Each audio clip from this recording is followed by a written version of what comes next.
Bien. Alors, je vous montre autre chose ici. Je prends cette image.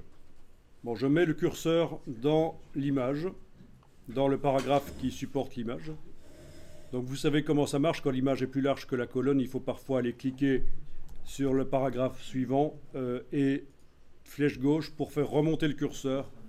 Voilà, j'ai le curseur qui clignote dans le paragraphe qui contient l'image.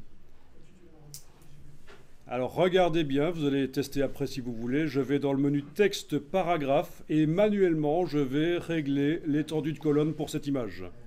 Donc texte paragraphe, je vais dans le menu de la palette paragraphe jusque étendue de colonne. Et je dis que ça va s'étendre sur tout. Donc à la place d'une seule colonne, je mets étendue de colonne. OK.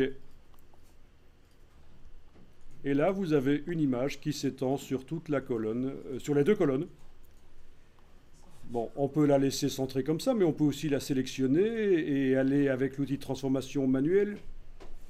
Oui, je pourrais même avec la flèche noire faire ça. Regardez, j'étends le bloc, comme ça.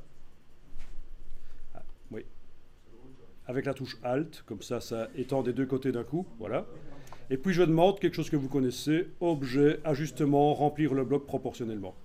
Objet, ajustement, remplir le bloc proportionnellement. Donc ça peut être intéressant. Vous avez la possibilité de faire certaines images qui s'étendent aussi sur deux colonnes, comme le titre.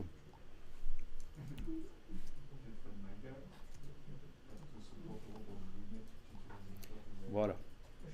Je vais juste chasser un peu le texte à la page suivante, en mettant une balise, un saut de page.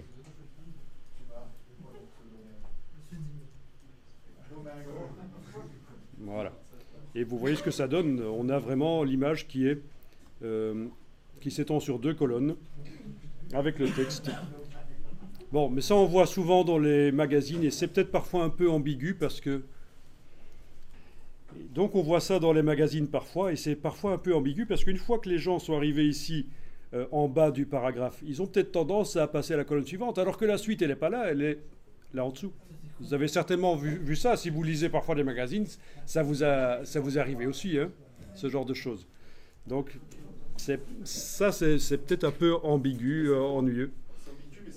Oui, et ça amène de la variété, parce qu'on a de la variété maintenant. Si je regarde un peu mon magazine, ma brochure, j'ai un peu plus de variété quand même. C'est important, il y a de la structure, mais en même temps, il y a de la variété, et on a dit que c'est essentiel. Voilà. Et normalement, je devrais faire pour cette image-là, avec le curseur qui clignote sur la droite, là, je devrais faire un style que j'appelle image sur deux colonnes. Donc nouveau style de paragraphe.